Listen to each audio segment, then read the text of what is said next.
Shabbat Tov, les amis. On est ici avec le Rav Yossi Amar qui est venu depuis Ponto Combo. Et dans le cadre de mes déplacements pour les Brit Milot, vous savez que j'ai eu l'occasion de connaître la distance entre ici et Ponto Combo. Donc il a fait un long voyage pour venir s'adresser à nous. Il va nous faire une conférence exceptionnelle comme il a l'habitude de les faire dans tous les Bate Chabad et dans toutes les communautés où il se rend. Et on a aujourd'hui l'occasion pour la première fois de se réunir pour faire une conférence dans ce nouveau Bet Rabban.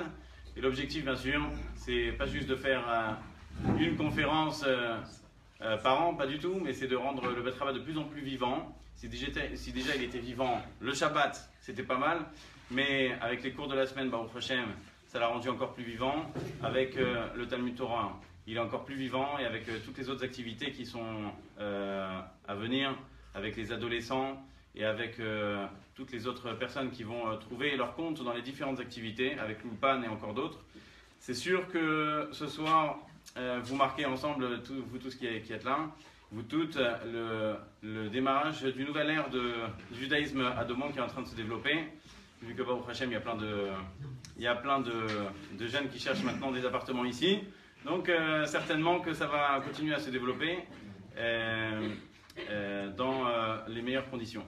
Donc merci à vous tous d'être tout le temps là pour le Bet Rabban, d'être là pour les activités, d'être là pour aider à l'évolution du Bet Rabban avec vos dons, par votre présence et vos dons pour pouvoir payer les activités, pour pouvoir avancer avec l'acquisition de ce Bet Rabban.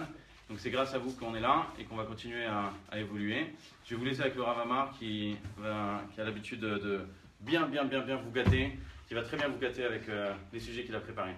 Le Rav Amar, s'il vous plaît. Shabbat Tov, merci beaucoup, cher ami de Ephraim. Et tout d'abord, nous sommes une date spéciale aujourd'hui, nous sommes le 10 Kislev. Le 10 Kislev, c'est une date importante. C'est la date de la libération du deuxième rabbi de Chabad, de Admour Haïm-Tsaï, le rabbi Dovber. Une date propice, un jour propice. C'est vrai que je ne savais pas que c'était la première conférence, mais Baruch Hashem, pourquoi pas. C'est vrai qu'en arrivant ici, j'ai vu des noms comme Mossoul, Boufmont, etc. J'ai vu pas mal de noms de petits villages. Je me suis dit, mais je ne sais pas exactement où Ephraim m'a amené. Alors c'est vrai qu'en Seine-et-Marne, on a fait pas mal de parcours ensemble, pas mal de Brit Milot dans des maisons. Et je disais justement que ça ressemble exactement comme la Seine-et-Marne, sans grande différence. Ce soir, nous allons voir ensemble, le thème bien sûr c'est Hanouka. Nous sommes à 2 semaines, jour pour jour de Hanouka. Ce soir, nous allons allumer la première bougie dans 2 semaines, samedi soir. Hanouka, on peut parler dessus avec... Toute l'année, on peut vivre avec Hanouka. Il y a tellement de sujets intéressants à Hanouka, tellement de points importants qu'on peut apprendre comme enseignement de Hanouka. Mais ce soir, on va voir ensemble quelque chose qui est, à mon avis, passionnant, intéressant, basé sur une lettre que le Rabbi a écrite en 1943. En 1943, ça remonte à quelques temps. Certainement, beaucoup d'entre vous ici étaient déjà présents à l'époque. Mais 43, c'est... Et cette lettre, c'est une lettre dans laquelle on a un débat. Et le débat est le débat qu'on va demander, on va faire un tour de table comme on a l'habitude. Qu'est-ce qu'on doit faire dans la vie en général quand il y a un souci, quand il y a un problème? Est-ce que je m'attaquer d'abord au problème? En 2 mots, quand quelqu'un par exemple, il a une dépendance, ou quand quelqu'un il a un souci, ou quand quelqu'un il a un manque spirituel, il a un certain envie, un certain désir, un certain fantasme, il sait qu'il a envie de faire quelque chose qui n'est pas forcément la meilleure des choses. Et c'est quelque chose qui est chez lui, inné, ancré, qu'il n'arrive pas à s'en débarrasser. Et il y a toujours dans la vie 2 approches. Il y a une approche qui dit, tu sais quoi, avant de vouloir faire du bien, avant de vouloir avancer dans le bien, commence-toi d'abord à te débarrasser du mal. Il y a une avis contraire, qui vient et qui dit non. Tu veux faire quelque chose de bien, agis sur place, fais-le tout de suite maintenant. Après, on s'occupera du mal. Prenons une simple maison, je ne sais pas quel état avait le Bet Rabban avant que tout a été rénové grâce à Ephraim et à vous tous. Qu'est-ce qu'on fait en général? Est-ce qu'on d'abord nettoie la poussière, après on fait entrer les nouveaux meubles? Ou bien on se dit, il n'y a pas le temps d'attente, on fait d'abord entrer les meubles, on commence à s'organiser, et avec le temps, on va commencer à faire petit à petit ce qu'on peut faire. Alors, vas-y, à ton tour. Qu'est-ce que tu en penses? Toi, tu regardes, il n'y a pas de souci. Dis-moi, qu'est-ce que tu en penses? Quelle approche tu prends dans la vie en général? Moi, j'opterais pour la deuxième option, parce que je pense qu'on peut... Quand on construit quelque chose, il n'a pas forcément le temps d'attendre. Il faut agir, il faut poser la pierre. D'accord. pour justement... Et donc tu te dis d'abord, on commence avec... On fait d'abord, on agit et après on discute. Donc en deux mots, on fait rentrer les meubles et après on commence à enlever tout ce qu'il faut enlever, etc. Ok. Est-ce que tout le monde est d'accord avec lui? Vous avez le droit d'être en désaccord, hein? C'est une option. C'est une option. Et vous vous dites le contraire? Moi, non, je serais, c'est mon fils, je serais d'un autre avis. Je préfère tout nettoyer et rentrer dans un truc neuf. D'accord. Est-ce qu'on peut appeler ça la vieille et la jeune génération? Peut-être, mais bon. Je n'ai pas dit que vous êtes vieux, hein. Non, Surtout pas. peut-être c'est lui qui est vieux. Non, peut-être. Après, c'est les D'accord. idées. Elles Hein? sont jeunes, elles sont neuves ou elles sont vieilles. D'accord. Donc C'est vous vous uniquement dites, les non, idées. d'abord on nettoie, Je nettoie et au moins j'ai le kiff de rentrer quelque part comme en Eretz. et pas de souci. À côté, J'aurais dit qu'il faut écarter le mal pour après faire le nid. ça veut dire d'abord on nettoie et après. Est-ce que quelqu'un d'autre? Mesdames, allez-y. Moi, je nettoie aussi. Après, Vous êtes la femme de... Non. je passe à D'accord, excusez-moi. D'accord, donc vous dites que d'abord on nettoie, les générations peut-être aussi. et la génération. Vous dites d'abord on nettoie et après on fait. Très bien. Maintenant, si je vous demande pourquoi, c'est quoi ce raisonnement? Et si je vous dis, vous êtes maman? Oui. D'accord. Vous avez des enfants en bas âge? Non, il y a une maman qui est là. D'accord, mais il était une fois en bas âge. Oui. Il n'est pas venu comme ça, il n'est pas sorti aujourd'hui. D'accord. Si vous voyez que vous rentrez à la maison ce soir et c'est vraiment ce qu'on appelle, N'importe quoi. voilà, le balagan pour dire ça en bon français, et c'est vraiment, mais vous savez que les enfants doivent manger ce soir, parce qu'après ils doivent aller dormir, demain il y a les devoirs à faire, il n'y a pas le temps d'attendre. Est-ce que vous allez agir avec ce que vous venez de dire? D'abord on fait le ménage, d'abord on nettoie, ça risque de prendre 1 heure, 2 heures, 3 heures. Je leur donne déjà à manger. Pourquoi vous avez changé si rapidement? Je sais pas. D'accord.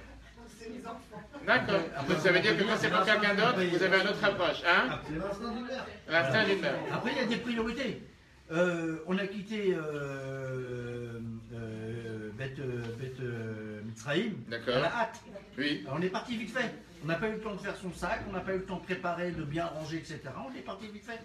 Donc on a mangé le pain azim. Voilà. Il y a aussi, ça dépend des urgences. Heureusement, imaginez-vous qu'on ne serait pas parti Voilà, vite fait. s'il fallait bien faire On le aurait eu sac, la bien calotte, ranger, ouais. faire les gâteaux, Ok. etc. Comme un départ. D'accord. Très bien. Voilà. Qu'est-ce On peut que pas. dit Donc, il y a des- Qu'est-ce que vous dites? Non. Moi, Oui. Quelle approche? je suis très perplexe là-dessus. Je ne saurais pas répondre d'emblée. D'accord. C'est ce qu'on appelle la langue de bois. Voilà. Voilà. J'ai compris. Quelqu'un d'autre? Quelqu'un d'autre qui veut tenter sa chance? Allez-y. Moi, par le nettoyage, pareil, je suis du même avis. Ça veut dire quoi? On nettoie. D'abord nettoyage et après. Vous voulez rien dire? Non, D'accord. je suis d'accord avec les deux. Ok. Ouais, tout dépend de l'urgence. Voilà, Tout dépend de l'urgence. Alors pourquoi ce débat ce soir? Très simple. On va prendre ensemble. Lui, il a quelque chose à dire. Certainement. Moi, je vous garantis que lui, il est dans la vie. On mange, après on fait le ménage. Parce que le ménage, il n'est jamais fait. Laisse-moi tranquille, laisse-moi vivre. Et c'est ça la vie d'un enfant. Pourquoi on a ce débat? Ce débat, c'est un débat qui est posé dans la Gemara. Et c'est un débat qu'on a par rapport aux bougies de Hanouka. On sait très bien qu'il y a 2 méthodes. Comment allumer les bougies de Hanouka? 2 règles. Ce qu'on a l'habitude de faire, c'est qu'on allume en général le premier soir, ce soir, dans 2 semaines, première bougie, dimanche soir, deuxième bougie, après troisième, jusqu'à ce qu'on finisse à la fin, le 8e. Mais on sait que dans la Gemara, dans le Talmud, il y a 2 grandes écoles, l'école de Hillel et l'école de Shammai. Ils ont vécu, on va dire, jusqu'à, si on parle de Hillel, jusqu'à la 10e année de l'ère commun, donc on est environ à 2000 ans en arrière. Shammai jusqu'à la 30e année de l'ère commun, plus ou moins la même période. Les deux, ils ont vécu juste avant la destruction du 2e temple. Et ces sages, ces 2 grands sages, ont un débat important sur l'histoire de Hanouka, qui s'est passé il y a 165 ans avant l'ère commun. Pas si loin que ça, c'était presque hier. Hillel, il est né 55 ans après l'histoire de Hanouka, Shammai est né 60 ans plus tard. Et ils ont un avis qui diverge parmi les 300 débats qu'ils ont dans toute la Gemara, dans tout le Talmud. Si on va les catégoriser rapidement, Shammai, c'est celui qui est beaucoup plus strict, Hillel est celui qui est beaucoup plus indulgent, beaucoup plus souple, etc. Alors je vais vous lire un morceau de la Gemara Shabbat. Et la Gemara Shabbat nous dit la phrase suivante, si vous voulez noter, c'est Shabbat, la page 21b, pour les grands érudits, Kabbal, etc., faire attention. La Gemara nous dit la chose suivante, la mitzvah de Hanouka, comment on allume les bougies. Beth Shammai, la colle de Shammai nous dit, le premier jour on allume 8 bougies, le deuxième 7, après 6, 5, 4, 3, 2, 1. On va du plus haut au plus bas. Beth Hillel, la maison de Hillel, qui est l'école de Hillel, nous dit non. On commence le premier jour avec 1 bougie et on termine avec 8 bougies. Alors on sait que chez nous les Juifs on a toujours l'habitude de débattre. pour tout et pour rien. Mais quand l'Agmara nous raconte un tel débat, il y a certainement une logique, il y a certainement un sens. Pourquoi on nous raconte, qu'est-ce qu'on va apprendre avec un tel débat? Et surtout, quelle est la logique derrière? Quelle est la logique derrière? Pourquoi l'un dit 8 et l'autre juste pour dire le contraire? C'est pas un père et un fils, juste parce que le fils il a dit ça, le père doit dire le contraire. Il y a bien une raison derrière. Mais l'Agmara nous donne la logique et l'explication suivante. Shammai nous dit, pourquoi il doit allumer d'abord 8 bougies après 7, 6? Il compare ça à la seule autre endroit dans la Torah où on a eu des comptes avec les sacrifices qu'on devait amener pendant la fête de Sukkot. Les fameux taureaux qu'on devait amener pendant la fête de Sukkot. La Torah nous dit que le premier jour de Sukkot, il fallait amener 13, le deuxième jour 12, le troisième jour 11, et on descendait comme ça, jusqu'au chiffre 7.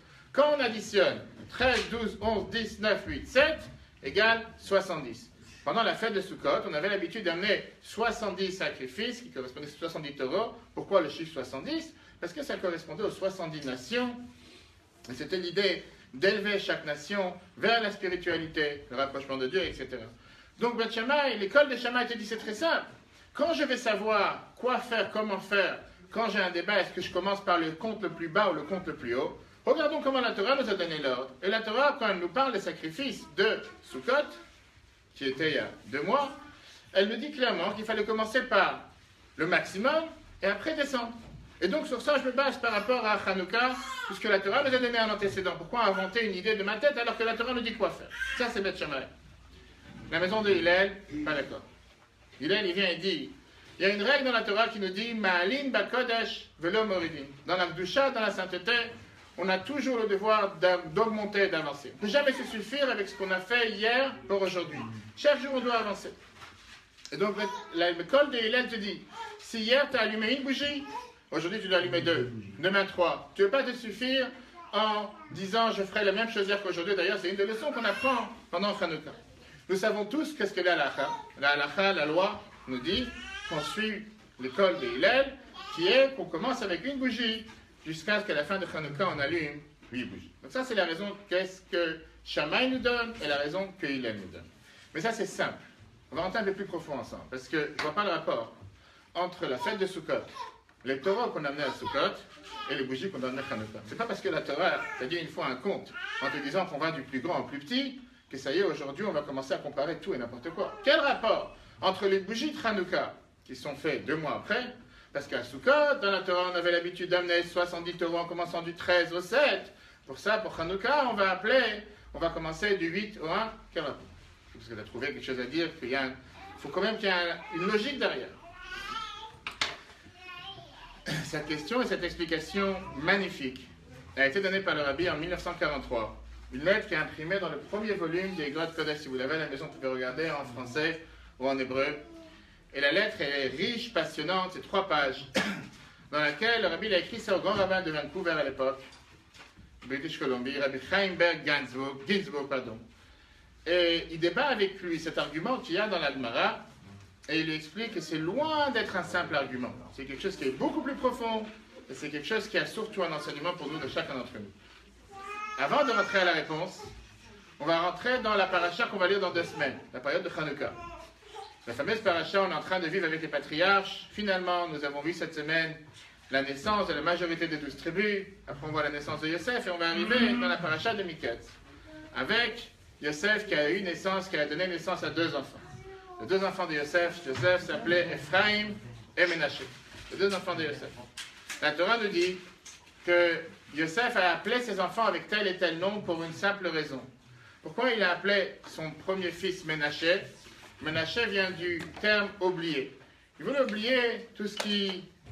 Il voulait surtout d'abord se rappeler de ce qu'il a vécu dans la maison de son père, ne pas oublier ce qui se passait à l'époque. Donc ça, c'était l'idée pourquoi il a appelé Ménaché, qui lui rappelle beaucoup plus le passé que le futur.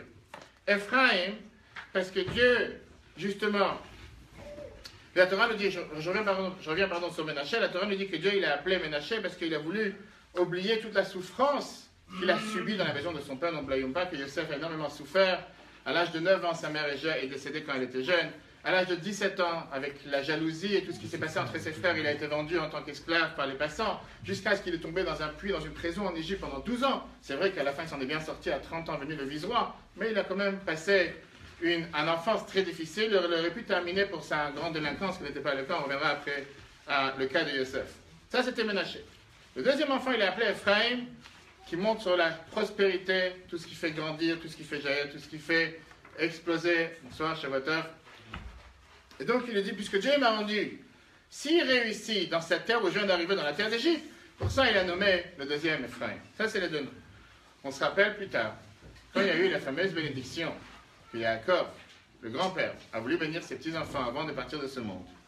Yosef arrive avec les deux frères devant son père, Yaakov, en lui demandant de bénir le grand et le petit. Il y a eu ce fameux échange qui nous a l'air tellement bizarre, dans lequel Yosef il met le premier-né du côté droit, le deuxième du côté gauche, et Yaakov qui inverse les mains, et qui dit qu'à la place de bénir l'un, comme il se doit le premier et l'autre le deuxième, Yaakov inverse les mains et bénit Ephraim avec la droite. Qu'en vérité, quand on commence à réfléchir, on se dit, mais qu'est-ce qu'on se prend la tête, et qu'est-ce qu'il y a si quelqu'un, une personne âgée, comme Yaakov qui était déjà tellement âgé, tellement affaibli, il a changé les mains. Mais ça aussi, ça a un sens. Et on voit cet échange entre Yaakov et Yosef, que Yosef il dit à son père, mais c'est pas juste, pourquoi tu fais une telle chose? Tu devrais d'abord le bénir à lui par le deuxième. Et on voit pas seulement un échange que la Torah nous rappelle, qui est encore une fois un enseignement, parce que la Torah ne dit pas les choses en vain, mais une leçon et une manière de voir les choses qui est tellement important dans la vie de tous les jours, et c'est la même raison qu'il y a le débat par rapport au bougie de Hanouka entre Hillel et Shammai. Et à la fin, si Dieu veut, on verra ensemble qu'est-ce que ça veut dire pour la vie de chacun d'entre nous. Alors, comme la première question qu'on a demandée tout à l'heure, dans l'approche qu'on peut avoir dans la vie de chacun d'entre nous, on a la fameuse phrase qu'on dit tous les samedis matins dans le psaume, Soumera Va'aseitov, qui veut dire éloigne-toi du mal et fais le bien. Ça, c'est ce que le roi David Ameller, nous dit dans le psaume 34, que si tu veux vivre une vie pleine, réussie, une vie dans laquelle tu peux te sentir réellement comme quelqu'un qui peut avancer, qui peut se construire, tu dois d'abord te désengager du mal et après arriver vers le bien. Et ça rejoint à ce qu'a dit le père. J'ai oublié, votre prénom c'est comment? Yehuda. Yehuda. Alors Yehuda, on a un problème avec Yehuda, mais c'est pas maintenant, c'est entre parenthèses. Il n'était pas vraiment le meilleur ami de Yosef, on verra peut-être avec lui plus tard, pas vous. Hein. Non, on est bien. Donc lui, Yehuda, tout à l'heure il a dit, pareil, ce que madame a dit tout à l'heure, votre prénom c'est? Pardon. Dina. Nouna. Nouna, les deux ont dit la même idée qui est d'abord débarrasse-toi du mal et après va faire le bien. Parce que ça ne sert à rien de commencer à vouloir faire quoi que ce soit si tu t'es pas d'abord débarrassé du mal. Très bien. Ménaché, qu'est-ce que ça veut dire? Ménaché, ça veut dire oublier. Ça représente l'idée même, la manière de soumera. C'est se passer du mal, se débarrasser du mal. Le courage de vouloir nettoyer toute la négativité, tout le mal, toutes les mauvaises choses que j'ai pu faire jusqu'à présent. Et une fois que je m'en sépare, là je peux commencer à aller vers le bien. Très bien. Je ne sais pas si on a des docteurs parmi nous, mais on sait très bien que dans la médecine, ce n'est pas si simple que ça. Si on va voir un docteur, et la seule chose qu'il va nous donner, c'est d'abord un médicament pour guérir la maladie. Et une fois que la maladie elle est guérie, il va donner un médicament ou une vitamine pour faire en sorte que les autres membres ne tombent pas malades. Ça risque pas forcément de marcher, voire faire des dégâts. C'est ce qu'on va voir après avec l'idée de Yosef. À moins qu'il y ait un docteur qui n'est pas d'accord. Mais en général, c'est la manière comment ça se passe. Ça, c'était Ménaché. Ephraim représente faire le bien. Qu'est-ce que ça veut dire faire le bien? Ça veut dire le fait de dédier sa vie à faire des choses positives, agir de manière positive, répandre la lumière sur son environnement, sur tous les alentours, le bien, se focaliser que sur le bien. J'ai pas le temps à m'occuper du mal. J'ai pas le temps pour enlever le mal. J'ai pas le temps pour me débarrasser du mal. Je dois constamment m'occuper du bien. Qui a raison? Pas seulement qui a raison, mais qui est le premier? C'est le débat qu'on a eu tout à l'heure. Ménaché ou Ephraim? Yosef était dans l'idée que avant d'aller faire le bien, tu dois te débarrasser du mal. Avant d'agir vers faire entrer les nouveaux meubles dans la maison, il faut d'abord nettoyer la poussière. Avant de donner à manger aux enfants, il faut d'abord nettoyer. Pas pour vous, pour les autres.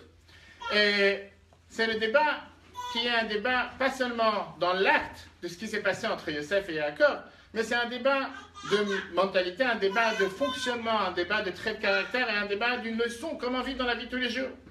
Yosef dit, tu ne peux pas commencer à faire du bien, tu ne peux pas commencer à te rapprocher du bien si tu n'es pas déjà éloigné du mal, tu n'as pas effacé le mal. D'abord Ménaché, d'abord oublie les souffrances que tu as eues, et après tu pourras te rapprocher du bien. Yaakov était totalement avec une pensée contraire.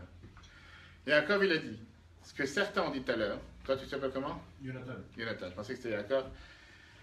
Yaakov il dit non, si je dois prendre le temps de m'éloigner du mal, si je dois prendre le temps de débarrasser, si je dois prendre le temps de ranger la maison avant de donner à manger aux enfants, je risque de ne pas leur donner à manger ce soir. Et donc, comme elle a dit justement Nouna, qui a dit les deux avis, prenons d'abord le temps de donner à manger aux enfants ce soir, et après on verra, on fera le ménage une fois qu'ils seront partis dormir, n'est-ce pas? Mais elle a dit seulement, ça c'est pour ses enfants. Pour les autres, peut-être elle aurait dit différemment. Mais ça c'est la différence, et ça c'est comment Yaakov, il décide d'agir. Yaakov, il dit, tu sais quoi? T'as pas le temps de t'occuper du mal. Remplis ta vie avec la Torah, remplis ta vie avec les mitzvot, remplis ta vie avec le bien, remplis ta vie avec la spiritualité, avec le positif, et par la force des choses, le négatif va se repousser. Qui des deux a raison? Au final, c'est ce que la Torah nous raconte. C'est un argument qui n'a pas seulement existé dans la Torah, qui a existé à travers beaucoup de générations.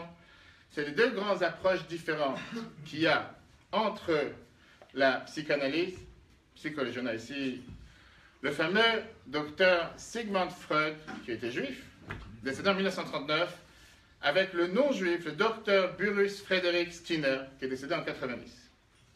Freud, qui était le père de la psychanalyse, lui, il te dit que tu dois aller creuser à l'intérieur de ton psychisme, tu dois aller creuser à l'intérieur de toi-même, pour essayer justement de déraciner ces mauvaises émotions, ces mauvaises manières, ces mauvaises traits de caractère qui ont pu être ancrés à l'intérieur de toi depuis des années, et seulement après tu peux avancer vers le bien.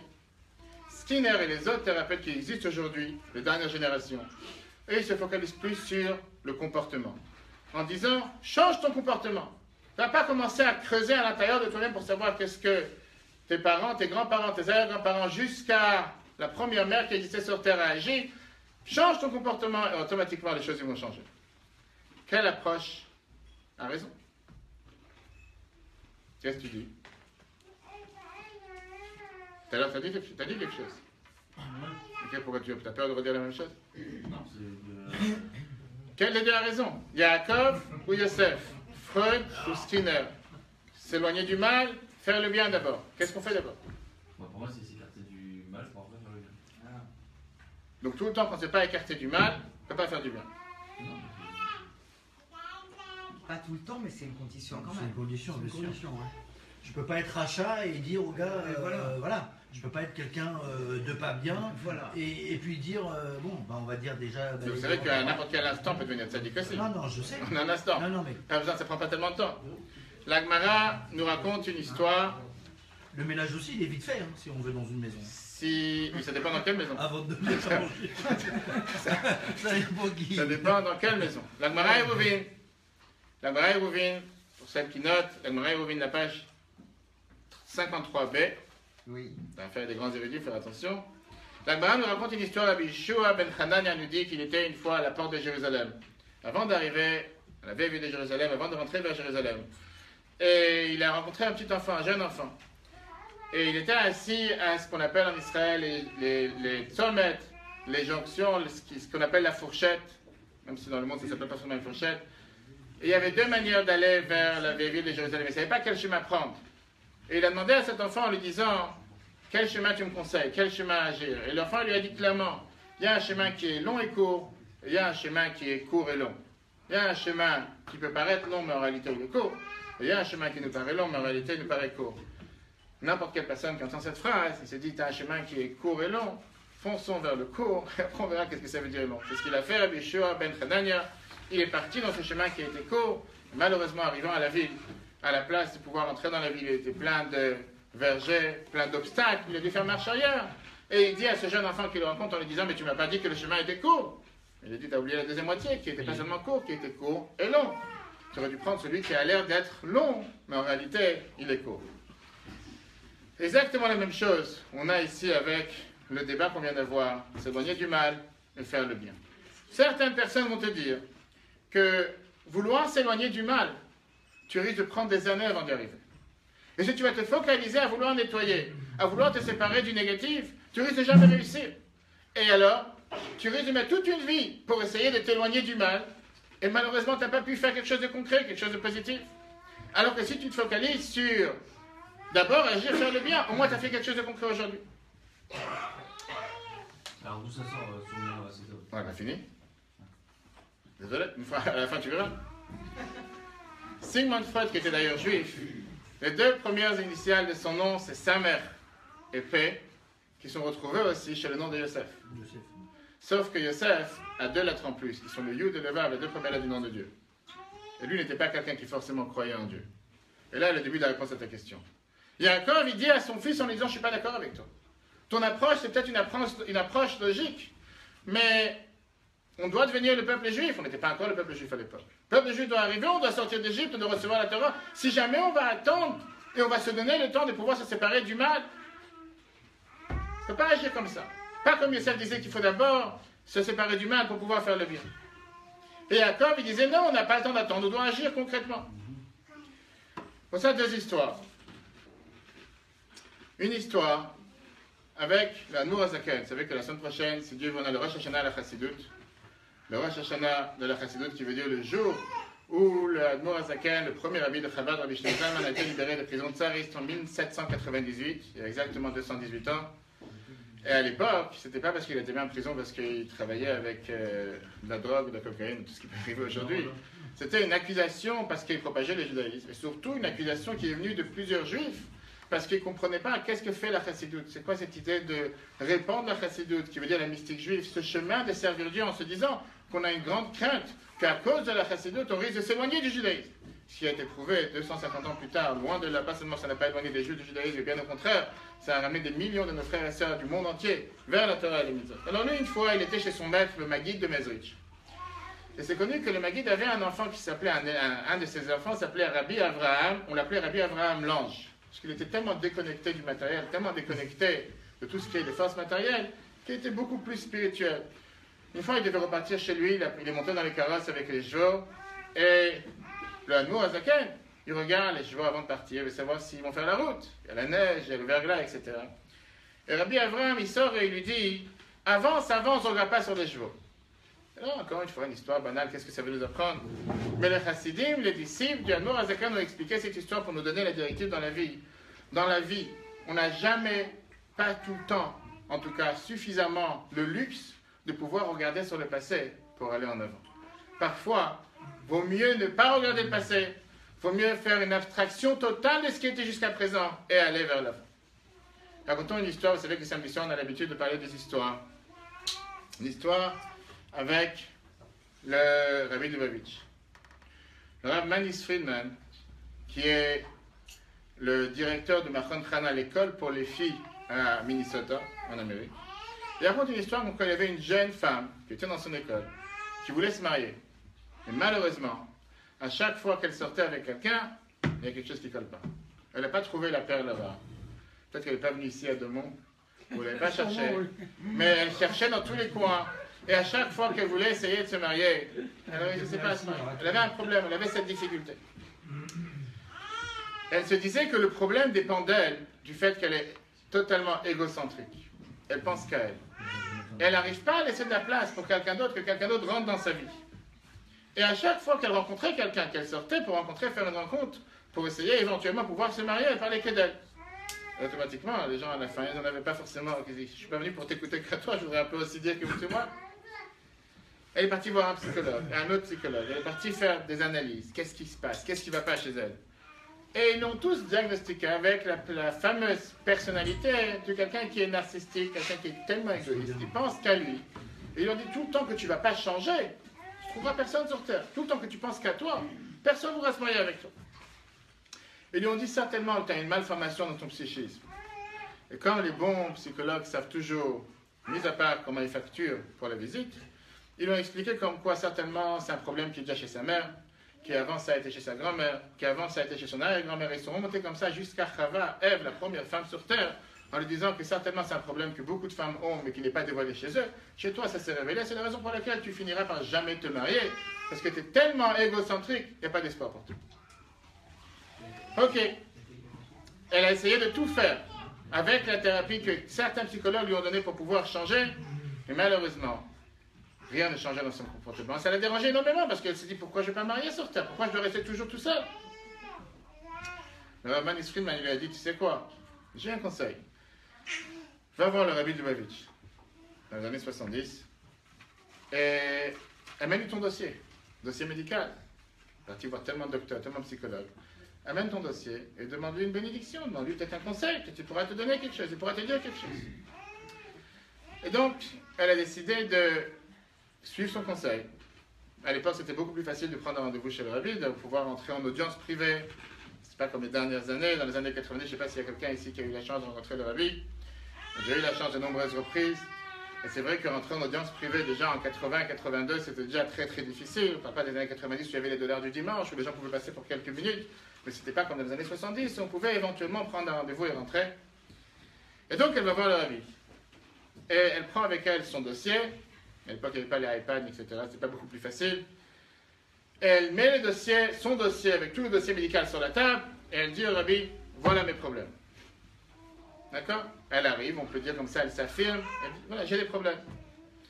Le rabbi qui était connu pour quelqu'un qui lisait très rapidement. Et des fois, quand quelqu'un est rentré dans son bureau, le rabbi avait l'habitude de prendre la feuille entre les doigts, et de glisser la feuille du début jusqu'à la fin. La personne se disait que la personne n'a rien lu. Alors que le rabbi avait lu tous les détails. Déjà, en train de lire, il était en train de répondre sur les premières questions, en train de continuer à lire la fin. C'était quelque chose qui était phénoménal, qui était surhumain. Et celui qui l'a vu avec ses yeux. Et donc, le rabbi commence à regarder le dossier qui est assez conséquent. En quelques instants, il met le dossier sur la table. Et elle s'est dit, bon, ce rabbin, laisse tomber. J'ai perdu mon temps. Je suis venu de Minnesota pour le rencontrer. On m'a conseillé qu'il pourrait m'aider, mais il n'est même pas intéressé à lire ce que j'ai amené. Donc après ça, pourquoi je suis venu? Mais c'est ce qu'elle pensait. La Bible la regarde et lui dit, alors dis-moi, c'est quoi ton problème? Question. Elle est tellement étonnée, elle est bouleversée, elle dit, quoi? Qu'est-ce qui se passe avec ces feuilles? Pourquoi je suis venu? Je dois vous expliquer c'est quoi mon problème. Je viens de vous donner un dossier complet. Dans sa tête, qu'elle a raconté après, je lui ai dit, elle s'est dit, mais il a fait comme s'il a lu, il s'est moqué de moi. Et le rabbi qui la regarde et lui dit, je comprends pas, c'est quoi ton problème? Alors, elle demande au rabbi, comme n'importe quelle femme, rappelez-vous de qui on parle pas d'une femme normale, on va dire, qui a quand même un peu un certain caractère, et elle dit au rabbi, mais vous avez lu ce que je vous ai amené? Parce que apparemment, vous ne savez pas de quoi on parle. Et le rabbi dit, oui, j'ai lu. Ok. Alors, elle s'énerve. Elle dit au rabbi, mais qu'est-ce que ça veut dire que j'ai pas de problème? Le rabbi a dit, je comprends pas, c'est quoi ton problème? Elle dit, qu'est-ce que ça veut dire que j'ai pas de problème? J'ai été en thérapie pendant des années et des années. Et les psychologues, ils ont fait sur moi des centaines et des milliers de dollars. Chaque fois qu'elle rentrait en visite, etc. Comment vous pouvez me dire que j'ai pas de problème? Je suis tellement égoïste. Bien sûr que j'ai un problème. Le rabbi, il dit, je vois pas de problème. Elle dit, mais je comprends. Qu'est-ce que ça, j'ai pas de problème? Ça fait des années que je suis en traitement. C'est vrai qu'on peut la comprendre, on comprend comment elle a pu réagir. Et elle commence à dire au rabbi, vous savez que ma mère a le même problème. Et ma mère, dans sa jeunesse, elle a fait exactement la même chose que moi. Et finalement, elle a réussi à se marier, la preuve c'est que je suis là. Mais elle a eu aussi des problèmes. Et ma grand-mère, elle commence à raconter tout ce que les thérapeutes lui ont mis dans sa tête. Et là, le rabbi l'arrête. Le rabbi dit la chose suivante. Je te demande pas de me dire toute ton histoire maintenant. En deux mots, ton histoire, elle est écrite ici. Je te demande de me dire quel est ton problème maintenant. Ton histoire, elle est là. Je la connais ton histoire. Qu'est-ce que tu veux? C'est quoi? Définis-moi. Donc elle regarde le rabbi, elle comprend qu'il y a quelque chose qui est un peu plus profond ici. C'est pas juste un échange, elle parle avec quelqu'un dans la rue qui ne s'y connaît pas. Et elle dit au rabbi, mon problème, c'est que je suis égocentrique. Je suis totalement égoïste. Je ne laisse pas de place pour quelqu'un d'autre. Je ne peux pas laisser rentrer qui que ce soit dans ma vie. Et ça me ruine ma vie.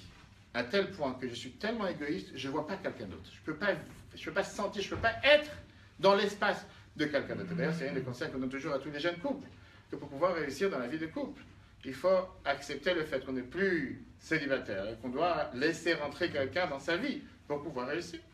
Elle dit, j'arrive pas, je peux pas, je suis égoïste, égocentrique, je n'arriverai pas, je ne pourrai pas, je ne peux pas le faire. Alors le rabbi la regarde, et le rabbi lui dit, la solution, arrête d'être égoïste. C'est simple comme bonjour.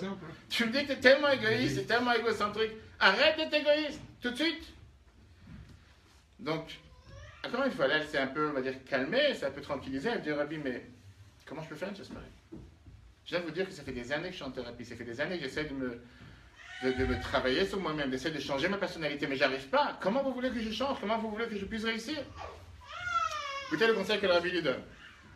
Le rabbi vient et lui dit, si tu veux l'écouter, quand tu retournes à l'école, tu es à l'université, et tu vas dans le réfectoire, salle à manger, où tous les élèves ils sont en train de manger, lève-toi, et toi va amener les plateaux de repas aux autres étudiantes, aux autres filles qui sont avec toi, Amène-leur ce qu'ils ont envie de manger, donne-leur à boire ce qu'ils ont envie de boire, fais ça à chaque repas.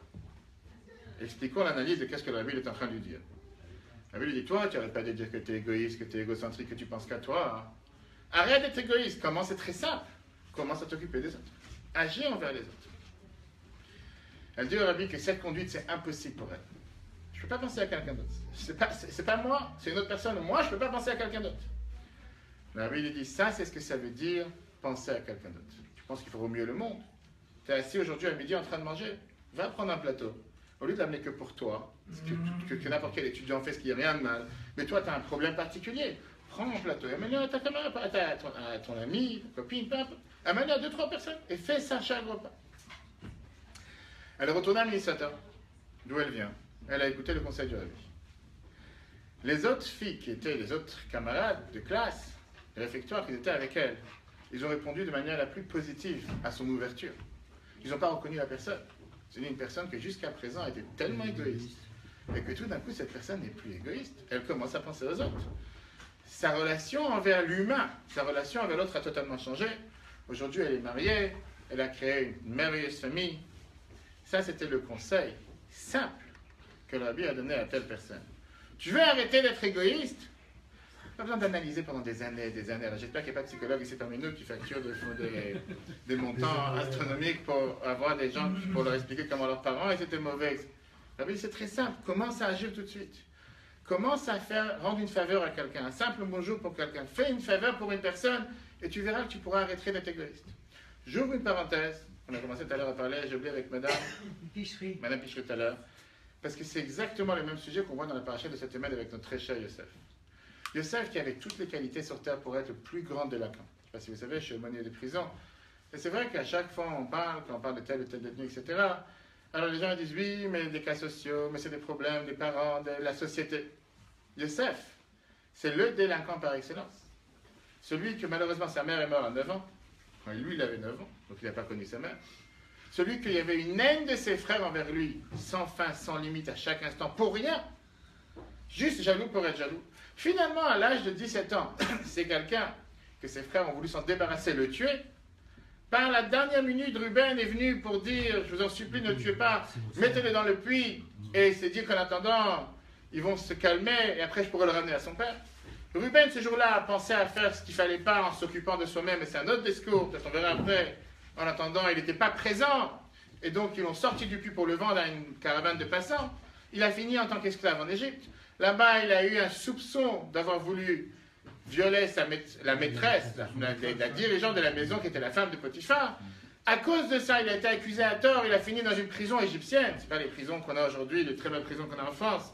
Pendant 12 ans, je ne sais pas si vous imaginez, sans jugement, sans quoi que ce soit, pour de là en sortir, le vice-roi d'Égypte. Et le Rabbi qui demande la question, qu'est-ce qui s'est passé? Qu'est-ce qui s'est passé avec ce Yosef? Comment, à cet instant précis, toute sa vie a basculé? Il aurait pu finir comme la personne avec la plus grande vengeance, la plus grande haine envers qui que ce soit. Yosef n'a pas agi de cette manière, mais bien au contraire. Qu'est-ce qu'il a sauvé de prison? Qu'est-ce qui a fait en sorte qu'après 12 ans, il aurait pu finir là-bas sa vie? La Torah nous le raconte. La Torah nous dit comme quoi, un matin, Yosef, il va dans les différentes cellules. Et il voit là-bas 2 ministres de Pharaon, les chansons, le chef boulanger. Et il leur demande la fameuse question, pourquoi vous faites la tête? Il n'a pas dit pourquoi vous êtes français. Pourquoi vous faites la tête? Et le Rabbi, c'est intéressant, c'est quelqu'un ici qui comprend les disques, c'est quelqu'un, il entend comment le Rabbi dit le discours. Le Rabbi qui, on va dire, avec une telle chanson, qu'est-ce que tu attends de 2 personnes, ministres, ex-ministres, qui sont en prison pour rien? Parce qu'il y avait une mouche dans le verre, ou comme toutes les histoires que la Torah nous raconte, qui ne savent pas ce qui va se passer avec eux demain matin, qui sont en train, le plus grand malheur, dans une prison égyptienne, dans un puits. Yosef, qui est ce jeune délinquant juif, va les voir, des ministres, et leur dit, qu'est-ce que tu fais la tête? Tout va bien. Qu'est-ce que tu veux qu'ils se mettent à danser? Je pense qu'ils sont en pleine bar mitzvah, en plein mariage, en train de faire la fête en prison, ils ont des plateaux de sushi qui arrivent tous les 2 heures. Qu'est-ce qu'on attend de ces gens-là? C'est tout à fait normal qu'ils font la tête. Mais grâce à ça, grâce à cette simple ouverture d'aller s'inquiéter au sort de l'autre, qui ne les connaissaient même pas, et pas forcément c'était des gens qui aimaient le peuple juif non plus. Grâce à ça, ils ont fait connaissance avec Yosef. Ils ont vu qu'ils pouvaient interpréter des rêves. Grâce à ça, ils sont sortis. Grâce à ça, ils sont repartis chez Pharaon. Et la finalité de tout ça, c'est quoi? C'est que quand 2 ans plus tard, Pharaon, il a eu ses rêves, il a demandé, ah, j'ai oublié, il y a Yosef qui est en prison, il faut aller le chercher, etc., etc. Il est venu les visions. Tout ça pourquoi? Parce qu'à un moment précis, il n'a pas été égoïste. Il ne s'est pas dit, moi je souffre suffisamment en prison, ça suffit déjà. Il est parti faire le tour des cellules, comme aujourd'hui ça se passe aussi en prison. Et il a demandé à ces fameuses personnes avec qui il n'avait aucun point d'attache, il n'avait aucun rapport, ce n'étaient pas des gens du quartier, c'est des ministres. C'est des gens qu'à la rigueur, ils auraient pu regarder sur lui comme n'importe. Et il est parti leur demander une simple question, pourquoi tu fais la tête? Qu'est-ce qui se passe? Et ça l'a sauvé. Fermons la parenthèse. Revenons à notre chère histoire. Donc le rabbi a donné ce conseil à cette jeune fille. Maintenant, on voit et on comprend pourquoi le débat entre Yosef et Yaakov. Pourquoi Yosef pense que d'abord il faut oublier le passé pour agir vers le futur, et pourquoi Yaakov il dit non. D'abord il faut agir parce qu'il n'y a pas tant de penser vers le passé. Tout le monde a dit tout à l'heure, vous avez tous raison, qu'il y a certains moments dans la vie dans lesquels il faut forcément se séparer du passé. Il y a des fois que tu ne peux pas agir tout de suite si tu ne te débarrasses pas du passé, si tu ne te débarrasses pas du négatif, si tu ne te débarrasses pas de tout ce qui peut être mal, tu dois forcément d'abord le nettoyer. Et ça, c'était la vie de Yosef. Pourquoi? Parce que si tu ne passes pas par la case 1, tu ne pourras pas arriver à la case 2. Si tu ne commences pas à fermer une parenthèse, ce qu'aujourd'hui beaucoup de docteurs utilisent comme faire le deuil, pas forcément pour quelqu'un qui a eu un décès dans la famille, quelqu'un qui a eu une relation qui n'a pas duré, quelqu'un qui a eu un travail qui n'a pas réussi. Combien de fois on dit, tu dois accepter le fait que c'est fini? Une fois que tu as fini le premier chapitre, tu pourras t'engager dans le deuxième chapitre. Mais tout le temps que tu vis encore avec, tu ne pourras pas t'engager dans le deuxième. Donc parfois dans la vie, Yosef, il a raison. Plein de fois, si quelqu'un ne passe pas par la case numéro 1, la case numéro 2 peut être destructive. S'il n'est pas d'accord d'accepter qu'il faut qu'il ferme cette parenthèse, il ne pourra jamais s'engager vers le futur. Donc ça, c'est la vie de Yosef. Mais dans la majorité des cas, on a besoin d'avoir l'approche de Ephraim avant l'approche de Ménaché. Faire d'abord le bien avant de vouloir se retirer du mal. Pour la simple raison, comme on l'a dit tout à l'heure, que si jamais on va penser à vouloir seulement s'occuper du mal, du passé, pas forcément on va réussir à faire en sorte de pouvoir faire du bien. Notre histoire, avant de terminer avec le point de Hanouka. On raconte qu'en Russie, à l'époque, c'était tellement difficile d'apprendre la Torah. C'était pas comme aujourd'hui dans des bâtés Chabad qui sont un des plus luxueux d'Europe, voire du monde. Et il fallait apprendre dans des caves souterraines, dans des caves, dans des endroits cachés, parce qu'on savait très bien que si on attrapait n'importe quel juif en train d'apprendre la Torah, va savoir qu'est-ce qui aurait pu lui arriver comme mal. Les enfants, ils avaient l'habitude. Ils savaient très bien le jeu. Ils avaient comme un garde, ce qu'on appelle aujourd'hui en bon français un chouf, qui était au quartier, au coin du quartier, et qui disait, si jamais il y a la police qui arrive, ou les agents du KGB qui arrivent, pour dévoiler qu'est-ce qui peut nous arriver, parce qu'on est en train d'apprendre la Torah, il faisait un certain bruit, un certain son, des bruits de bottes, va savoir, on ferme les livres, on court de tous les sens, on s'enfuit par les fenêtres, et comme ça on ne va pas nous attraper, parce que c'était vraiment une peine qui pouvait être envoyée en Sibérie, jusqu'à 10 ans, des fois à vie, des fois à tuer le prof, c'était une catastrophe, donc c'était la meilleure des choses. D'ailleurs, ça nous rappelle l'histoire de Hanouka, où une des raisons pourquoi on jouait à la toupie, c'était parce que justement les Grecs ne voulaient pas qu'ils apprennent la Torah, et donc à la place d'apprendre la Torah, ils fermaient les livres et ils jouaient à la toupie. Mais là, on est en Russie, c'est pas si loin que ça, c'est pas il y a 2000 ans, c'est il y a quelques dizaines d'années, jusqu'à avant que les communistes tombent. Et une fois, les élèves ils étaient en train d'apprendre avec un grand chassid qui était connu sous le nom de Khatche Feigin, qui était après, malheureusement, lui-même, il a été tué par les communistes, par la police, la GPO, et c'était après aussi un secrétaire de la vie précédente. Ils étaient en train d'apprendre avec lui en classe. Et les élèves savaient très bien que dès qu'on a n'importe quelle alerte, on doit tous s'enfuir, fermer les... Ils étaient assis en train d'apprendre. Et pendant ce discours, ils étaient en train d'apprendre avec leur maître, qui était en train de les réprimander, qu'ils ne font pas assez d'efforts pour s'élever spirituellement. La prière n'est pas une prière, l'étude n'est pas une étude, ça ne veut pas dire qu'ils ne priaient pas, qu'ils n'apprenaient pas, mais qu'ils peuvent se concentrer plus dans la prière, qu'ils peuvent avancer plus dans les... Et comme ça, c'était un discours qui durait 10 minutes, un quart d'heure, 20 minutes.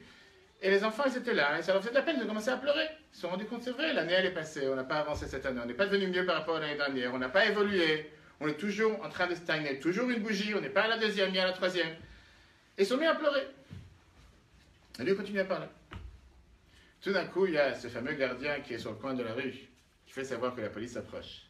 Là, ils ferment le livre, ils sautent par les fenêtres, ils ont le mode d'emploi qui est déjà orchestré, enregistré, et ils s'enfuient, ils disparaissent, la police elle arrive et ne trouve personne. Qu'est-ce qu'ils faisaient après en général?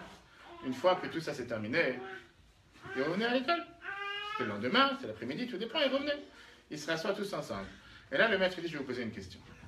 Comment se fait-il que quand je vous ai parlé des problèmes spirituels, vous êtes tous mis à pleurer?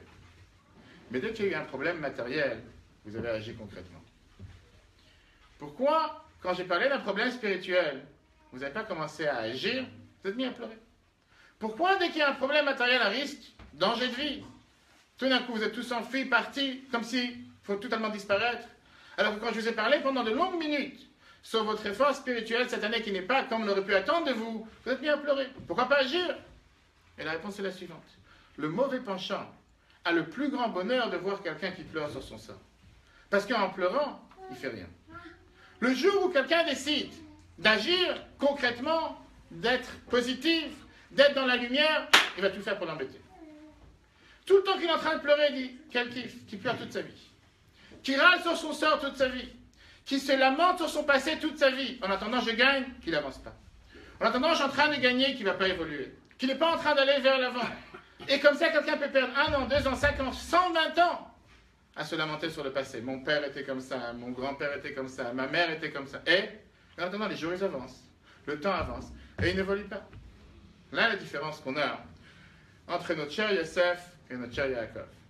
Et maintenant, on va avoir la réponse à la différence entre l'école de Shammai et l'école de Hillel. Shammai, il te dit par rapport au bougie de Hanouka, les Grecs sont rentrés dans les temples, contaminés, lui. Ils ont essayé de tout détruire, n'importe quel symbole religieux qui existait. Bien sûr qu'il y a eu les Hasmonéens qui se sont battus et qui ont tout fait pour gagner, ce qui n'a pas duré forcément dans le temps, mais on a réussi à ce moment d'allumer la fiole d'huile qu'on a trouvée et qui a duré 8 jours, etc. L'idée de Hanouka vient nous apprendre comment on peut surmonter l'obscurité intérieure qu'il y a à l'intérieur de chacun d'entre nous. Comment, au final, pouvoir réussir à surmonter ces épreuves, surmonter ces difficultés. Viens, Shammai. Shammai, tu dis la première des choses, tu dois d'abord te nettoyer de ton négatif, de les mauvaises choses que tu as fait dans le passé. Comment tu le fais? En envoyant une bombe de lumière. 8 bougies. 8 bougies le premier soir. Quand tu envoies une lumière la plus forte, tu es garanti que le mal commence à se disperser. Le deuxième jour, tu as déjà enlevé un peu de mal. Maintenant, tu peux descendre un niveau, tu peux arriver au 7e bougie. 3e jour, tu as déjà éclairé pendant 2 jours. Le mal s'est encore un peu plus dispersé. Tu peux arriver à la 6e bougie. Jusqu'à ce qu'à la fin de Hanouka, tu as tellement éclairé, ça suffit une bougie. Ça, c'est l'école de Shammai. Qu'est-ce que la Torah nous dit? Comme ça s'est passé avec la fête de Sukkot.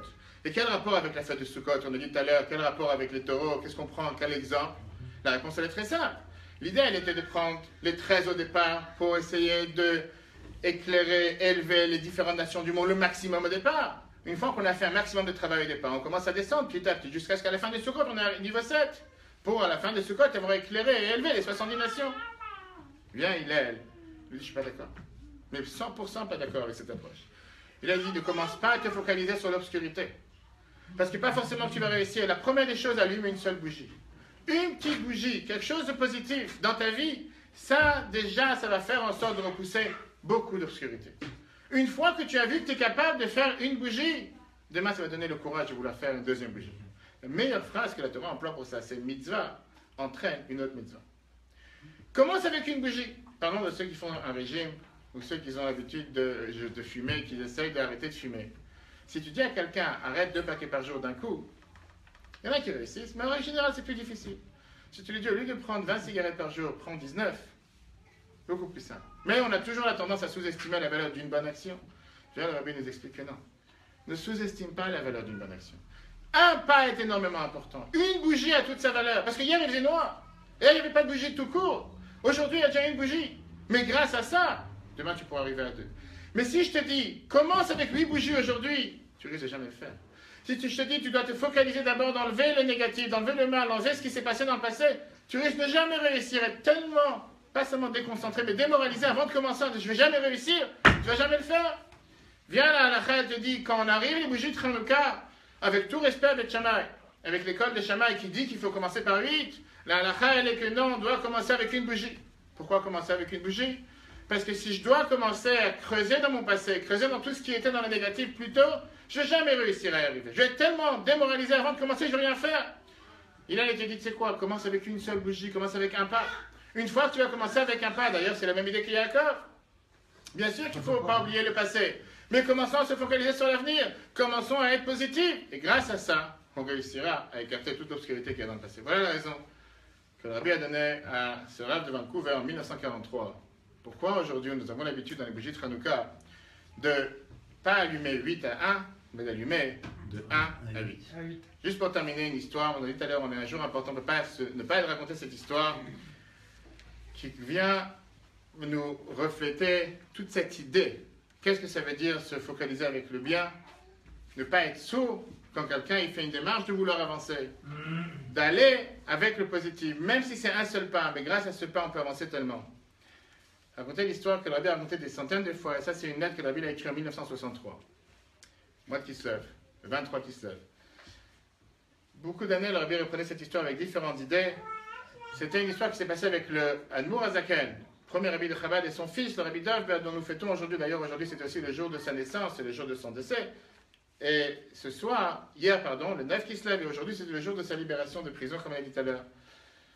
Il était connu pour avoir une très très large pensée, une très très grande assiduité, que n'importe quelle fois qu'il apprenait, peu importe laquelle partie de la Torah, il était avec une telle, acharnement sur l'étude que rien ne pouvait le distraire. Dans la maison, il y avait 2 étages. Premier étage habitait le Admour Azaken. Et dans le rez-de-chaussée habitait son fils, le Rabbi Dov.